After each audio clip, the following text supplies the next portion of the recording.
Pauchedi Jumpum Ibamarwe Pau Karab de Taujari, US the COVID vaccine Kappa Haukre, Nurse Sandra Linsena vaccine Kappa Hanba Oigre. Malem Gis Aukala Vaxing Manunda Magdil Tariba United States so COVID-19 vaccine Yananba Oina Kappa Haukre. Pfizer vaccine po emergency when Sinabada Food and Drug Administration Haukiba Irainumita Ayaba pikhre matung vaccine Asikapa Haukibane. New York nurse Wediba Sandra Lensena Lebakasi Wina vaccine Asikapa Yan Hanba Oike. US ki vaccination program Asida Kumza Lising Anikun Matoigi April Tap Hawada Miyoi million Chamada vaccine Kamnabaki Taurang Tauri Panbajabadi Lebakasida coronavirus na siyan Miyoi Lak Hongi Manak na Kibaga Loina na Perhibi the Quaidi Mi Hena Sibeda Bakuk Lady Atopao Amadana Sainagi PLN na Tibeta Development Activities at Harakle Arak Papibam Mayukna Nabasems Hare Rawad Ladakh Sino Indian Muknabagi Pibam Lighting Talakta Sainagi People's Liberation Army PLN na Tibet Autonomous Region da Development Activities Sing Chataduna Makoigi Kongfam Session Abahonari Aina India ki Chief of Defense Staff CDM General Bipin Rawat Naning Tawaba Numita Pongdokre General Gi Warol na Makataraduna Arak Papibam Kudemak Tenganaba Indian Force in the Nintina Sem Sadun Lay Amaso Mana Patabak Torum Kia Lebak Asinasu Paikali Hanasu Pongdoke Magna Haiki Madudi Ladakta Ekuna Chinese Force in Gamuknaduna Lady Talagasi the Tibet Autonomous Region of Zainada Development Activity Karasa Taratuna PLN Makogi Pim Semna Bahonare Laiba Kudimagna Strategic Interesting the Yumpam Oiraga Masagi Security Pagana Baliptan Honagane Asikumatabak Ekoisu Ekoi Make the Pakatpa Labana Yamla Lucina Loving Oide Hainara Napangdoke Nagalamarom the Manipur the Mahusagi Til Makal Amatenare Malemgi Atay Mapam the Pangripa Mahusagi Oiba Cha National Resin Putok Patil Lake Insect Makalama Manipur Tenare Indian Council of Agricultural Resource ICARG All India Network Project Makada Central Agricultural University Kau Impalda Kumzalising Anitaragani Pandagi Tijan Bagi Tabak Chatarapada Andakta Keria Manipur Insist Haina Kangnaba Lake Insect Makalasi Tengnabare Kaugi College of Agriculture Ki Entomology Associate Professor Amadi Head Dr. K.S. Ibuholna Hai Andaman and Nicobar It Jauna Wangnongpoki State Cheng Sikkim Tripura Meghalaya Arunachal Pradesh Nagaland Mizoram Amadi Manipurda Resin Putopatil Makansing Amadi Makoina Pamba Pambising Tidoktuna Tijin Bagi Tabak Chatharakbane Tripura Natana Wangnongpo State Taruk Asida Lake Insect Tongan Pambising the Tabat Hengnaki Adubo Manipur Hengnaki Keria Manipur Insist Hariba Til Makal Asidi Malemgi Atay Mapam the Pangbagi Pau Laitre Bihar government COVID vaccine Miam the Shelting Dana Pibada Ayaba pikhre Janata Dal United Amadi Masigi Sungsina Uriba BJP na Bihar election gi mamangda wasakiba adu tabakoina pangthokpa oina state da sigi mi khodimakta COVID-19 vaccine jamna vaccine lemna phanganbada Ayaba pikhre Ayaba asi Nitish Kumar dalu jingliba laigak asigi minister sigi pam yantoklaba matung iyan hana phamkiba cabinet mifam da Ayaba pikhibane mifam aduna state asida private amasung government gi job lising kun generate tawgani aina wasakiba adusu Ayaba pikhre Lainga kasina Nupisingda Hena Sakti Kangkat Bagi Pandamda Graduate Loiraba Luhongdriba Nupisingda Lupa Lising Kunmaga Gar Oina Pibada Su Ayaba pikhre Nupisingda Entrepreneur Oining Nabagi Pugning Taukat Po Oina Mathoy Yaudana Lupa Lak Mangaki Loan Pinabagi Scheme Amaso Haudokpada Mifamaduda Mat Amatan Yanakre Maragasida Paisabo Panglapati Leipak Maglabasu Kaide Aiba Tausil Kudakta Tadokpiu Nupi Samas Manipur Malim the Masaktak to Nalagri Basilam Dam Siki Nupisingda Nisa Tingba Yu Amadi Miyobeki Hakanaba Asoba Taudang Loiraba Maira Pibisingni Ibasiki Taigona Badalebak Asiki Sep Ministerna Nupising Honaribasi Lebak Sibo Kalhonabani Ibasi Kautokuman Bawa Pampongdor Pasi Quaidaki Lebak Tibane Paisabo Panglapati Lepak Maglabasu Kaidi Ibat Tausil Kudakta Tadokpiu Aida Nupisamas na Pongdokre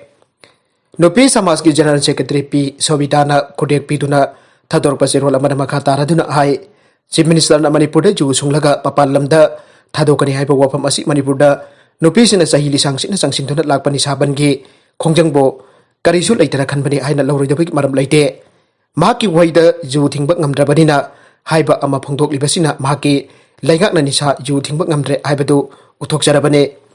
Ngasi Pawada Ju Tingbak Asiki Laigak Asina kadai fobo thodak loribagi haibasi miyamna ikhang khangnaraba wafamne ngarang dhan da Manipur lekhakna assembly da yu sungba jon babu legalize tawnaba honakiba ngasi gi lenghak asigi matamdane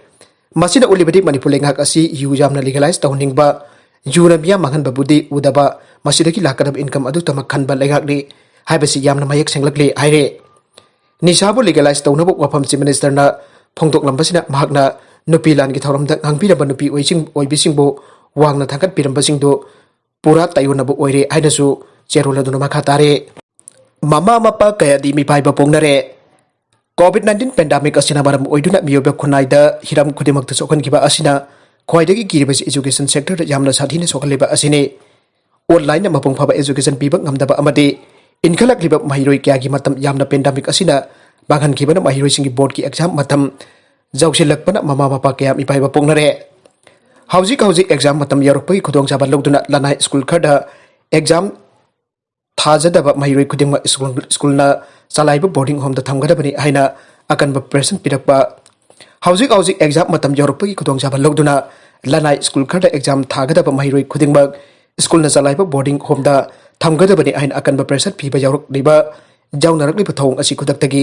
lepiu haina AKSU na boarding chalaiba punamakta appeal tawrakle hiram masida AKSU na thamjaning liba wafamde hauzik pandemic asigi lantheng loidri amade pandemic asina lairaba imung kayada economic crisis thokalibane masajingbo apapa lambi da semningba lairaba mama mapa kayade wafam asin asoba polum oibeta natana mahiroi singi mafam da supongning leta da piribane asomna paisa ge khanduna mahiroi sing balalon pot oina chana ba khudak tege lepiu hain apil tawre maragasi da kaubru ipa imagi laisang chabada kana kumba lup ambatana ayat apan bibiganu mahusa kan ballup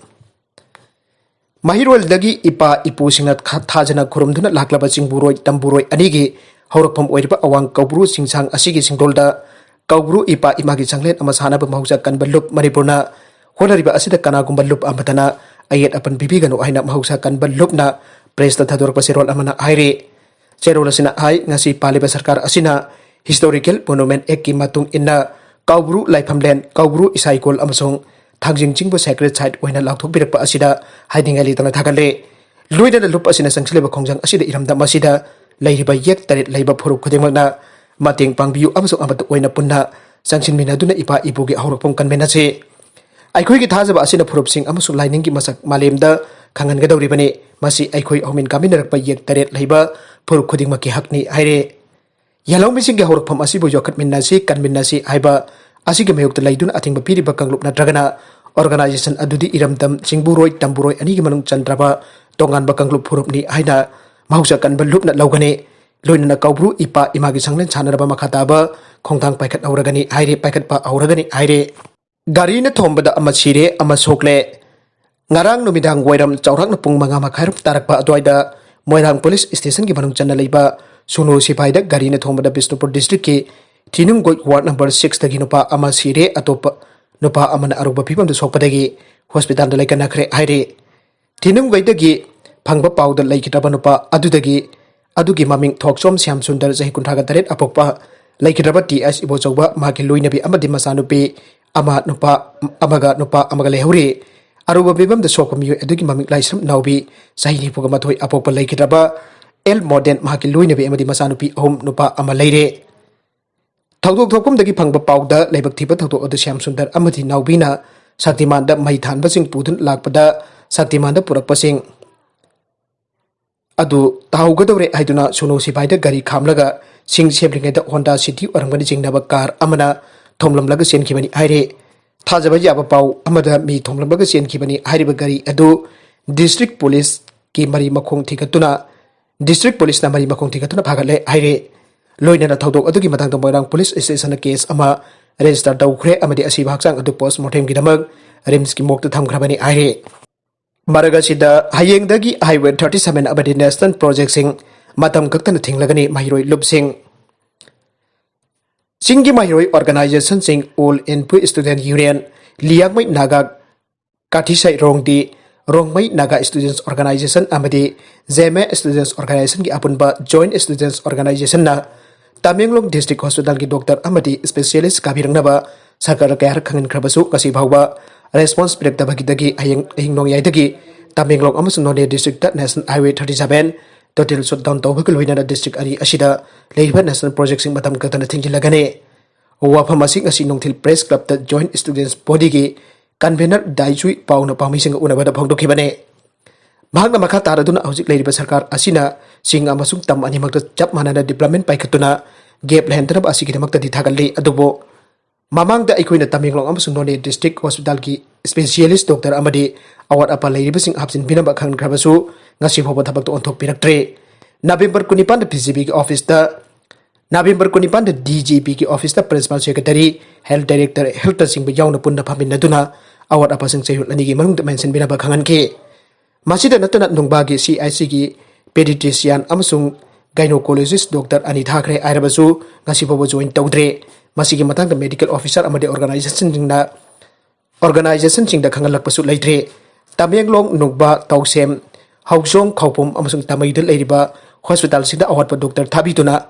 fulfill tabiu haike sayul ani matam thakibadu tabak to onthok pidabadagi hayengdagi ayu 37 amadi national project sing tingbagi khongjang changsilagane aroibido content sing asigi maroi pau khara asiba pawdam jariba Manipur local news YouTube channel amadi Facebook page asidagi yengbiri bopna makpa thaga chari loinana channel asina dum ta kanara badi subscribe like and share to ba kawi group namakpu